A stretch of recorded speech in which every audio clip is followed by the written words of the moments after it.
I think the stigma out there is that, still today, even though lean's become more prevalent, is it doesn't work for service industries and things of that nature, but we have plenty of opportunities here at the bank where we can improve. If you've ever purchased a home, you've likely gone through the mortgage process, which, as you may know, is highly complex with lots of steps. That's the bad news. The good news is the same lean thinking principles used inside factories and offices can most definitely be used to understand and improve the mortgage process. And as it turns out, my guests today have done this very thing. Their names are Conroy and Daniel Lichty. Now, on today's show, we learn how the banking industry can and does benefit from lean. We also discuss the daily huddle and visual management system their team utilizes with tremendous success.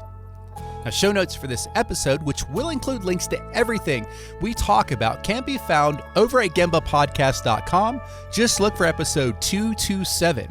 You can also check out Gemba Academy's Lean Learning System over at gembaacademy.com with a fully functional trial. And if that's not enough URLs for you to remember, I want to give out one more.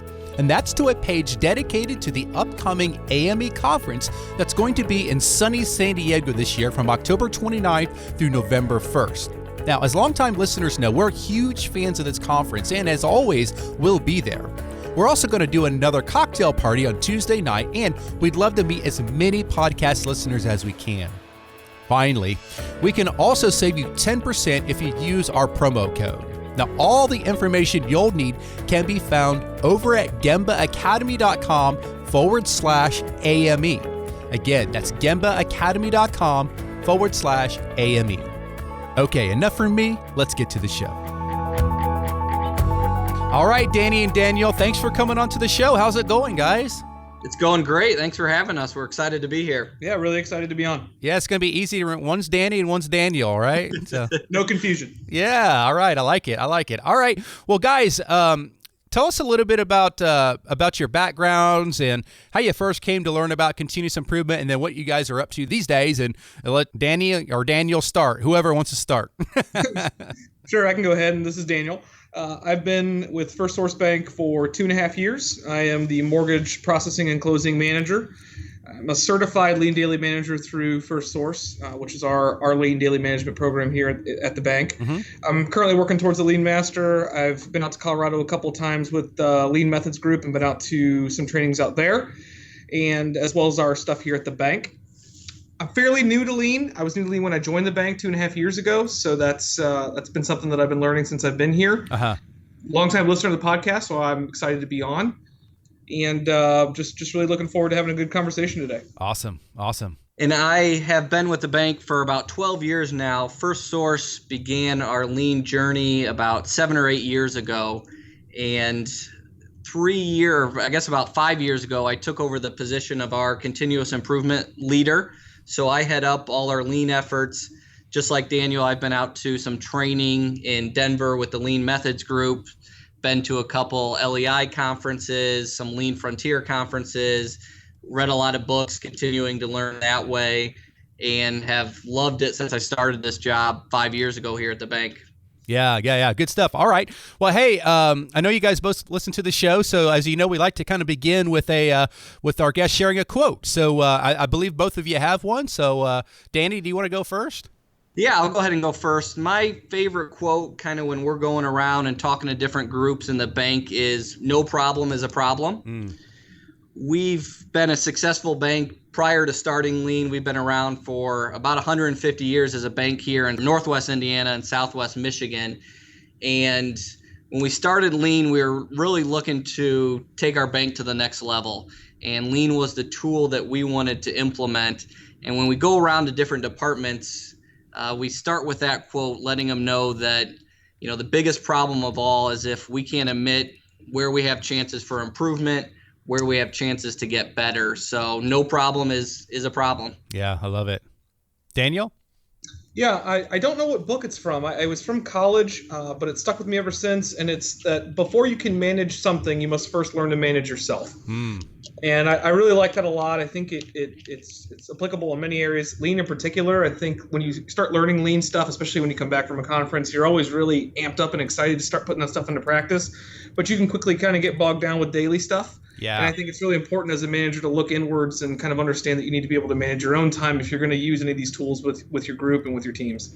Yeah. It reminds me of I've been listening to this guy named Jordan Peterson. I don't know if you guys have ever heard of this guy, but he just kind of came on the scene a few years ago. He's kind of a psychologist, but he's just really into just a really interesting dude. Anyhow, he's got these 12 rules of life, and one of them is set your house in perfect order before you criticize the world. Right? That's good. Yeah. Yep. So, or the other one is I have found the problem, and he is I. Right? Yeah. Yep. So good stuff. Good stuff. All right. Well, guys, I know we've got some questions that we're going to work through, but I want to begin with just a real general question of like, what does lean in a bank look like? It's $1 million question there. It's, we've taken our lean journey so far is we've tried to take pieces that we've seen successful at, whether it's a manufacturing industry, whether it's a insurance company, whatever it may be, from people we've partnered with, whether it's through training. We're part of what we have here up in South Bend called the Michiana Lean Network, and it's a collaboration of different businesses who all share kind of that lean gene where we get together, we do site visits. And what we've come down to really is if we look at a process that we're going to talk about here today, like our mortgage process, it's not that much different than, let's say, an automobile manufacturer. There's steps of the process. It kind of follows its own flow. Mm-hmm. So we can certainly take from other industries and tweak it, determine how to make it our own, fall on the ground a couple times, stub our toes. But it's not too different when we really start breaking down our processes, looking for waste, looking for improvement, looking for ways to get better. I don't know if there's a huge difference. I think the stigma out there is that, still today, even though lean's become more prevalent, is it doesn't work for service industries and things of that nature. But we have plenty of opportunities here at the bank where we can improve. Yeah, I remember somebody say, a non-manufacturing company telling me, he's like, well, if all we had to do was build cars like Toyota, it would be easy, but our business is different. Yeah. Okay. Yeah. Cause building cars is super easy, Yeah. Yep. Yeah. All right. Well, let's jump in a little bit on this mortgage division, guys. And, I don't know, let's start at the beginning of the day. Like, what does that look like? How do you start the day? Sure. So I'll go ahead and answer that. We this year we've started a couple months ago. We started doing a daily what we call a daily huddle. So that is a group of managers, all that oversee the various areas of the process from start to finish for a mortgage. Get together every morning at 8:15 at our big board. Is what we've kind of deemed it, and we meet there and we talk about basically. We're only looking for loans that are outside of a standard set timeline that we've set for individual process areas. So if a loan has not been in and out of underwriting in a day, that one may get talked about. It'll get put up on the board for the morning. If it hasn't been through my processors area in 12 days, then we're going to talk about that one and see what the deal is with that. So it's kind of our first step towards getting everybody together and highlighting problems and talking about them as a management group, which sounds kind of obvious and when you talk about it as a concept, but not something that happens very often and wasn't happening at all prior to us getting together and doing this daily meeting. What is this? What does it look like? Or how many people are you standing around a board at someone's desk, or talk us through paint a picture, if you will. Sure. So it is standing at just a very large whiteboard. It started with paper that we taped up on a wall. Then from there it went to a board. It's basically got various stages of the process. So it starts all the way from initial disclosures. It goes all the way up until closing, and then each process in between has its own column, if you will. There are 1, 2, 3, 4, 5, I think six. I think 8 or 9. 6 managers and then 2 division heads, and then Danny, that makes 9, I believe. Mm-hmm. So 9 of us total at the board every morning. That is right on the floor with the rest of the group, and we stand there and we talk about it every day out loud for 15 minutes. Mm-hmm, mm-hmm. Do you ever miss? that is, I mean, people can, but you have to have a coverage person there. Mm-hmm. So everybody needs to be there every single day. Yeah. Or at least some representation. And like this morning, Ron, I was at a meeting at one of our banking centers, and the meeting goes on without me. It would go on without Daniel. It's meant to go on every day. Of course, we're not open on weekends and holidays, so we take those days off. But Monday through Friday, if the bank's open, we're there at 8:15, and the expectation is everyone's there. Yeah, I love it. I love it. So what about visual management? Are you guys doing anything with that? Yeah, so we are, we're really utilizing this board as a visual management board. Ultimately, our goal here with this visual management is to try to get shorter turn times for our customers.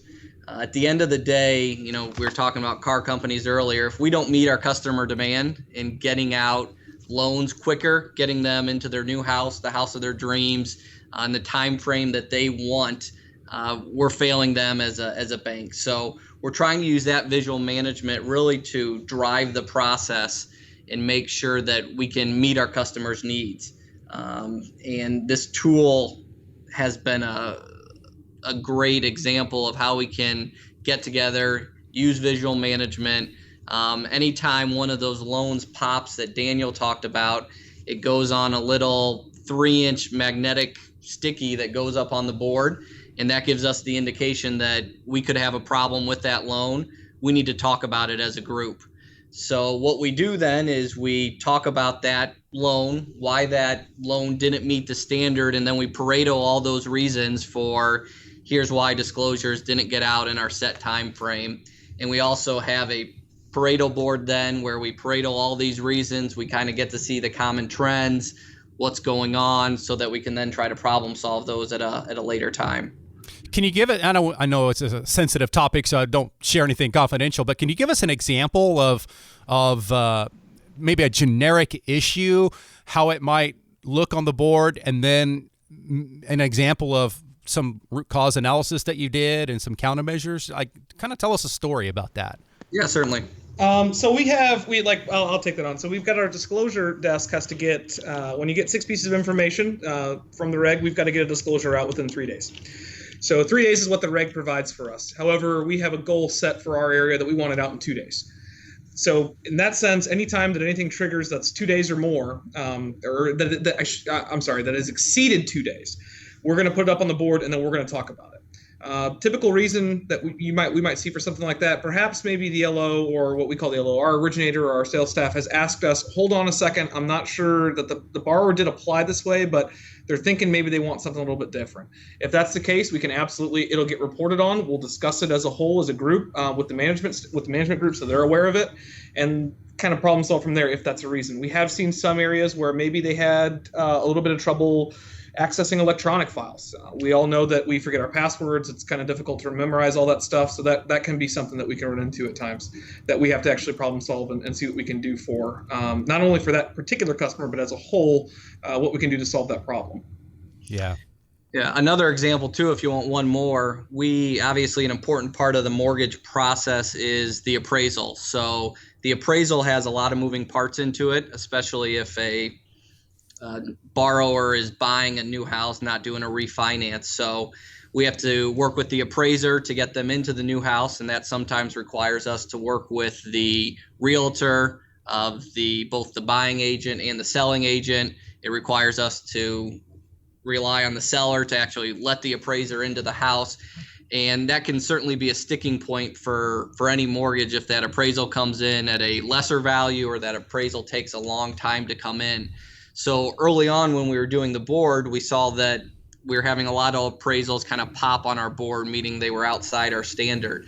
I recently actually went to one of the Lean Frontiers class and taught by Jeff Leiker and Karen Ross, and they introduced CATA to us. Mm-hmm. So CATA is something new that we've tried with the board kind of at the same time, and Daniel's in charge of the appraisal department.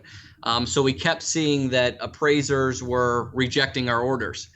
So we did a CATA board on why are appraisers rejecting our orders, and Daniel and his team came up with some solutions. We were able to make some tweaks within our internal process where we were able to see more appraisals come in within our standard. We had about a I think we were at about a 37% success rate on that portion of the board. When we initially rolled it out through his first kata experiment, we're up to 52%, kind of within our acceptable range. So now we're going back to that and saying, all right, we're at 52. How do we get to 60? Once we get to 60, how do we get to 65 and continuously improve that? But it wasn't easy. That 15%, while it seems like a small amount, took us, what, a month and a half? Yeah, about a month and a half to get there. So a lot of discussions about it, a lot of experimenting to try to find the best solution. Yep. So I'm curious, when did you guys begin this? And also, and I want to know, like, how it's impacted your business, but I'm also curious, not just when, but why. Like, what was the the driving force to begin this form of this meeting, visual management, that sort of thing?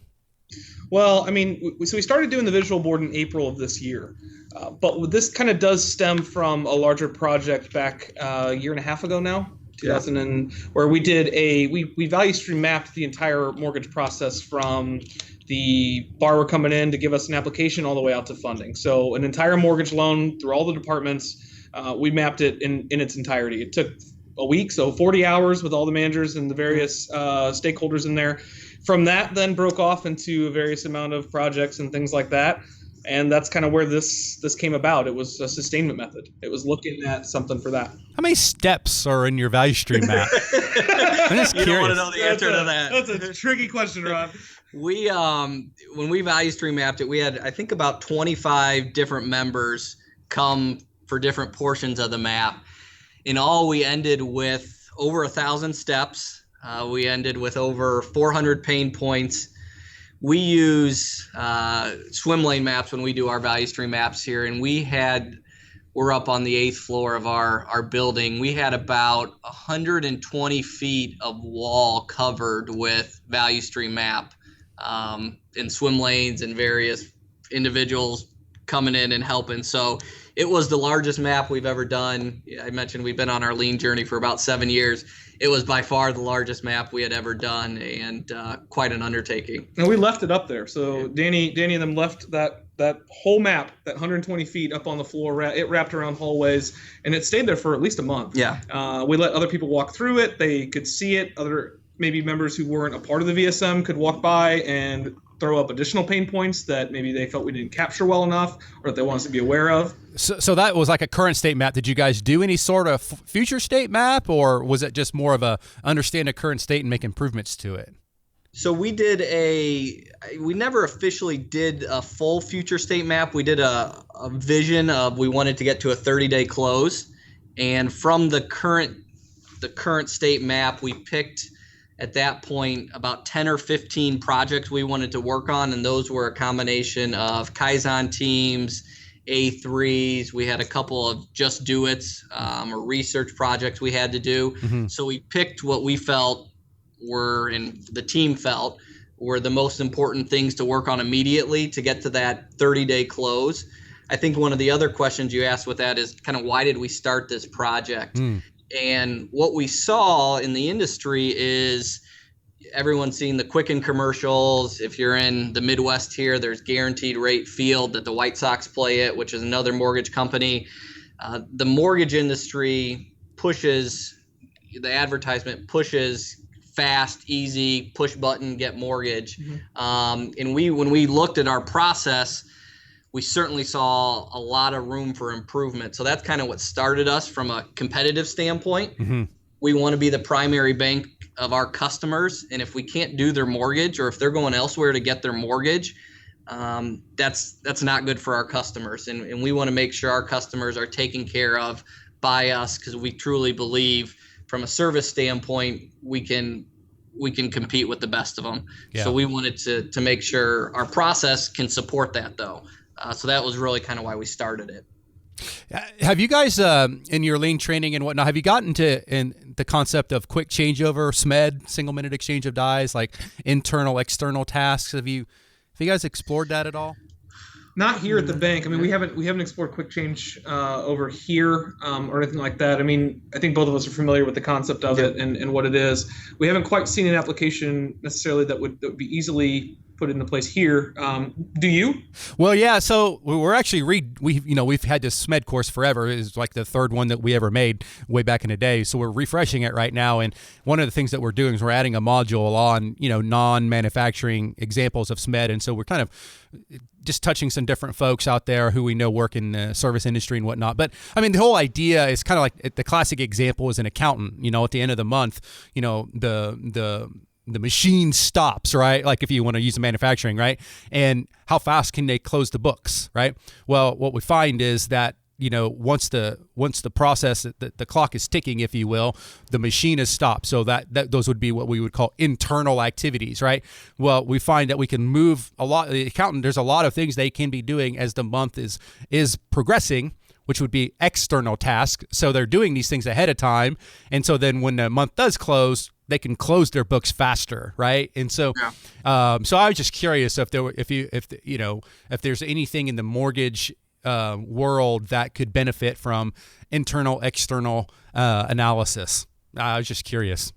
Well, and you say that, and I don't know if we've ever called it that, but one of the other items we've looked at with our whole mortgage process is all the different checklists and checks that need to be done. That's another 2,500 items that we found of checks. And one of the things we have to check with certain mortgages is to make sure nobody who's involved with the mortgage, whether it's our internal people to the buyer to the realtor, is on certain government lists. And we had built that into our process that when the loan's going through our processing department, they go out to the website, they would check all these different individuals and make sure they didn't show up on these lists.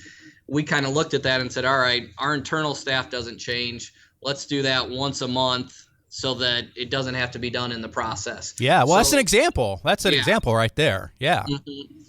Yeah. So, we probably haven't called it that, but I think there's some pieces maybe that we've inadvertently maybe done like that. Yeah. We've looked to move some processes a little bit more parallel. So there were some that were waiting on another one to get completed before starting, but you didn't really need to wait that long. Yep. So you could do those things right around the same time. Yeah. And we've started making a push towards that as well. Yeah.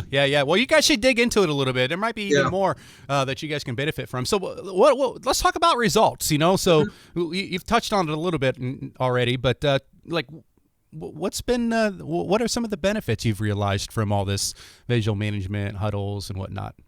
Well, I think, and Daniel kind of hit on it earlier, the most important result, I think, has been getting the team together every day. And the team spending that 15 minutes together is probably the most important thing. It opens the lines of communication. It gets everyone kind of rowing in the same direction. So that's probably been one of the most important results that we can't really measure per se. Yeah. So we've also, of course, measured making sure that this new process hasn't added time to our mortgage, and it certainly hasn't. We've seen from 2017 to 2018 alone, since we started the new visual process, we've seen about a 20% improvement in turn time this year, which is real good in our books. Last year, when we started the project, 2017, we saw about a 10% reduction. So we're continuing to get better and better as we learn more, we try new things, we kind of open our minds to change. But all in all, we've seen, if we look at averages, about a 30% reduction in our turn time. So we're happy with those results, but not settling for them. We want to continue to get better. Continue to move forward, continue to try new things as we learn. Yeah. Do you think it's possible to cut it in half from where you're at? I think it is. I mean, where we were, if we continue down the road, we continue to chisel away. I think anything's possible. Yeah. You're looking at an area in which, when we came into this, there's a lot of new regulations coming out. There's a lot of things put into place that force the hand of a lot of areas to start moving towards automation. Mm-hmm. You're seeing more and more automation, more and more tools that are being created to make it easier to push these loans through and to get them through, not only faster but more compliant, which is critical, and one of the bigger costs associated with a mortgage is keeping ourselves compliant, keeping the loan compliant. Yeah. So I definitely think it's an opportunity and a possibility. Yeah, there you go. Well, the Toyota Cata, there's your challenge, man. 12 months, go get it, man. Yeah, that's awesome. Hey, so I mean, I know there's some bigger banks out there, Chase, Bank of America. Some of these, I know folks that work there, and I know many of them are practicing forms of continuous improvement, and whether it be Six Sigma, Lean, whatever it might be. But what about like other banks? You know, is this something that's kind of, I don't know, catching on, or is it still super early? I have one contact, Kyle Kumpf. He is, I think he may have been on your podcast a couple weeks ago, and how I got connected with you. But we hooked up through him knowing someone who here worked at the bank, and he works at Bank of Omaha. And me and him now talk monthly just about different applications of Lean in banking, different ways to apply it. When we go to our training, you know, whether it's a conference or an actual training session, banks are probably still in the minority there, but generally I can find one or two individuals from a bank to connect with and kind of talk about. Here locally, I haven't heard or seen too many other banks doing it, but I certainly think the overall application of it can work at any bank and really work in any industry. It's how we apply it, how we make it work for your company. Not afraid to fall down and learn. We've certainly learned a ton in our journey, and even this mortgage journey. I mean, the board today looks nothing like it did when we started it just 3 months ago. Right. So, now what about other areas of your bank? Are they practicing Lean as well, or is it just mortgage division? No, we're enterprise wide with our Lean journey with the bank. We've done 5S across our entire bank. That was one of the first tools or the first kind of applications we had of Lean. Mm-hmm. We probably got the biggest lift from that in our banking centers. We have 80 banking centers, so we're able to go around to all those banking centers, make sure when our customers walk in there, you know, they're not seeing files of paperwork, they're not seeing, you know, items misplaced, so that we can present that professional, that business image that we still want to present. And then we do, Daniel mentioned he's part of our Lean Daily Management program. So we train managers how to lead with Lean. So how to kind of run their own value stream maps within their department, how to do A3 problem solving within their department. We encourage them to use visual management, go to the Gemba. So we certainly try to apply it in as many areas of the bank as we can. And that's probably one of our struggles. A lot is dependent on the manager. If we have a manager like Daniel who takes it and runs with it, you know, there's no stopping them. We have some managers who are maybe a little less hesitant to use it, who we work with a little more closely. So it definitely can work across all applications of the bank. Yeah. Love it. Love it. Good stuff. All right. Well, guys, let's go ahead and transition into the reflection question. I got a few questions I definitely want to run past you guys. So this first one it's really a two-part question. We'll start with the tough one and then the softball. But the same question, just asked differently. So tell us about a time where you struggled to get someone to buy in to this whole idea of Lean. You don't have to use their name or just obviously, you know, that sort of thing, but maybe this is the situation more so than the person. And then on the flip side, I want you to tell a success story of how you try to get someone bought in and how you were successful. And it might be the same person. Maybe didn't give up and eventually turned them. I'll start with the struggle is when we teach that Lean Daily Management class. I talked about one of the biggest struggles we have is getting our managers to go to the Gemba. And when we're talking about going to Gemba in our departments, we want our managers to pull up a seat side by side with their employee and work with them, ask questions. And we really struggled with that at first because a lot of our managers would see it, all right, you're taking this from a manufacturing industry where you can watch a widget being built or a car being built or whatever it is. A lot of the work we do is on the computer. It's maybe, you know, people making decisions in their head. So people really struggled to see the value with that. Mm-hmm. And they struggled to pull up that seat next to their employee in their office, in their cubicle, wherever it may be. So we had to look for some early wins there. And one way we were able to do that is just to share those wins when we see something as little as saving, you know, whether it's a minute a day or 5 minutes a day. we can really add those up over time. So that was probably one of our biggest struggles early on when we were talking about going to the Gemba.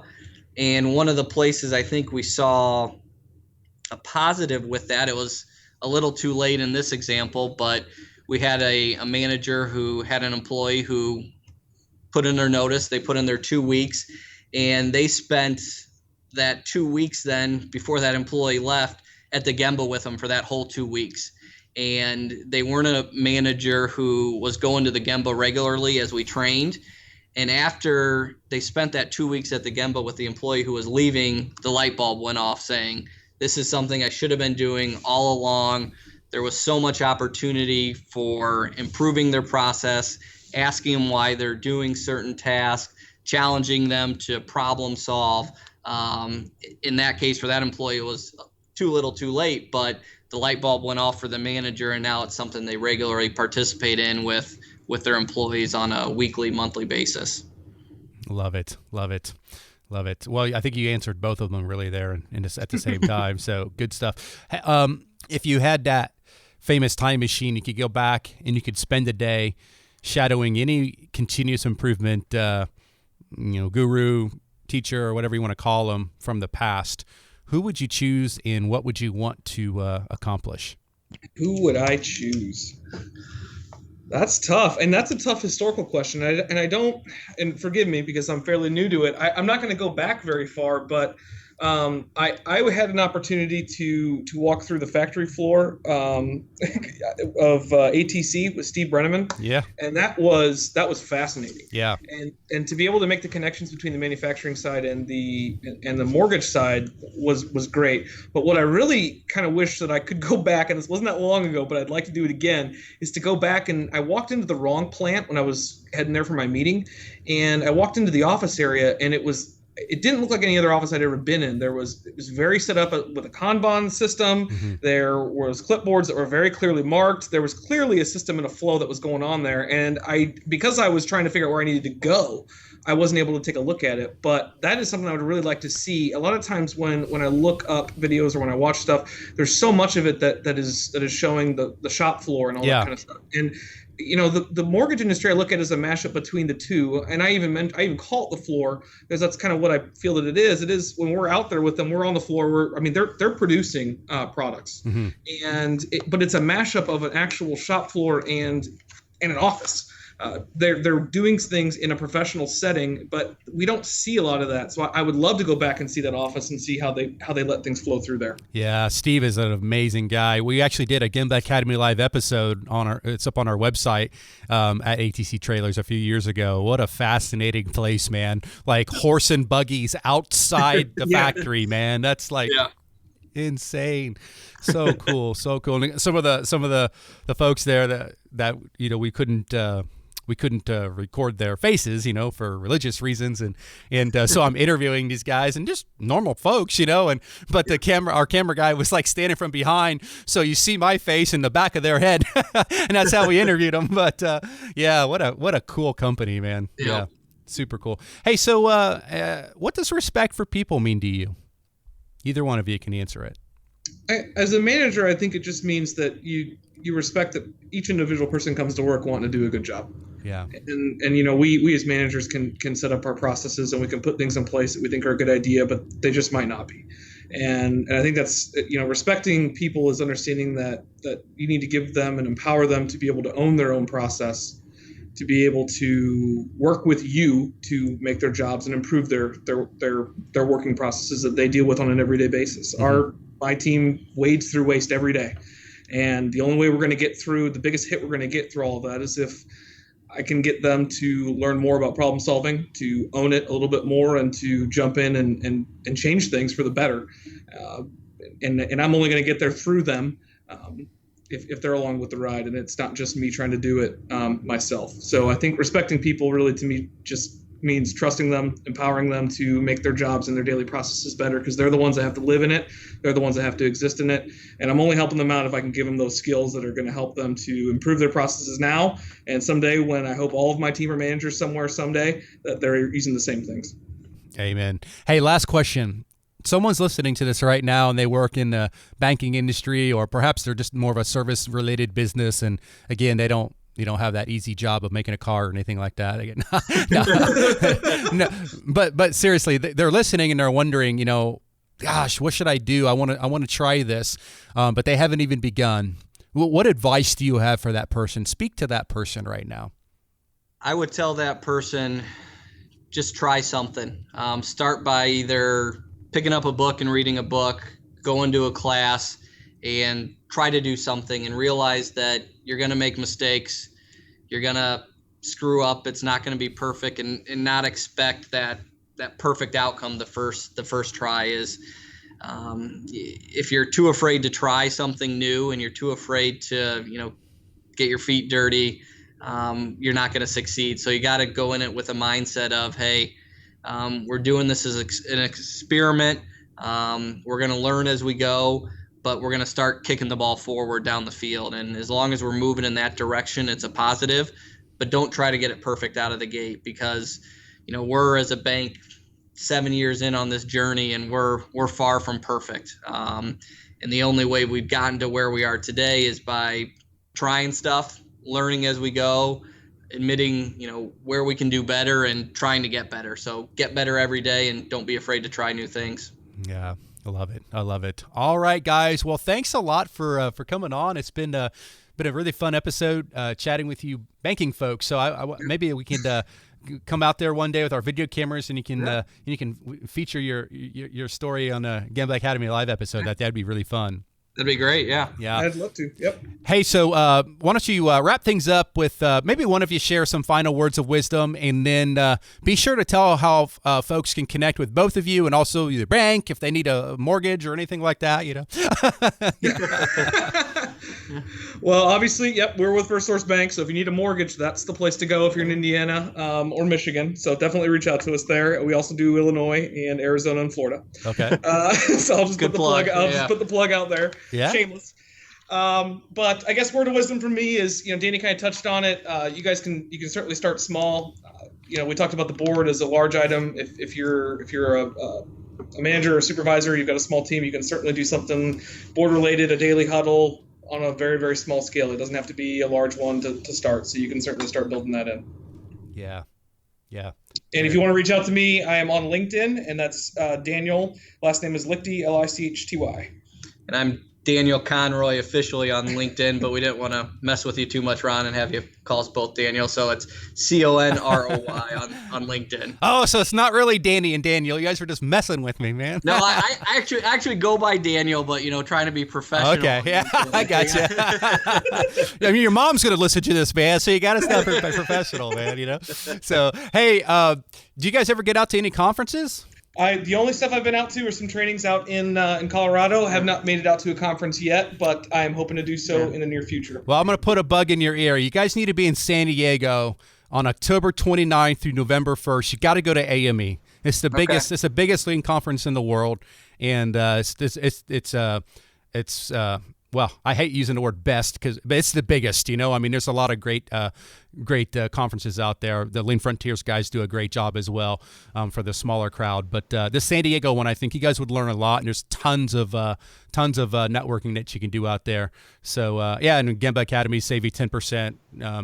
So yeah. Well, San Diego sounds a lot better. October 29th, right? South Bend, Indiana, where we'll probably have some snow by that time. Yeah, listen, we did the Gambling Academy live at ATC Trailers.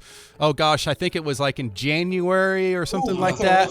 And we landed in, I think it was Indianapolis or whatever, and then we had to drive out there to, what was it, Napanee? Is that what it, Napanee? Yeah, Napanee. We were in this little rental car, this like little, I don't even know what it was. Greg's over here, probably remember. It was this tiny little car. It was so cold that we had the heat cranked all the way up, and we could not get warm. Oh my God. We exist in it. We figured it out. Yeah, I grew up in Ohio, so I've been in Texas too long. My blood's thin. But anyhow, well, hey guys, it's been fun. Thanks for coming on. Keep up the great work, and maybe we could check back in a year or so and hear about that. How you didn't get 50%, you got like 65% reduction or something like that. Sounds great. That's exactly exactly right. All right. Take care, guys. Thanks again. Thanks so much, Ron. Thanks, Ron. Thanks for listening to the Gemba Academy podcast. Now, we invite you to take a no-strings-attached, fully functional test drive of GembaAcademy.com. Gain immediate access to more than 1,000 Lean and Six Sigma learning resources, all free of charge, at GembaAcademy.com.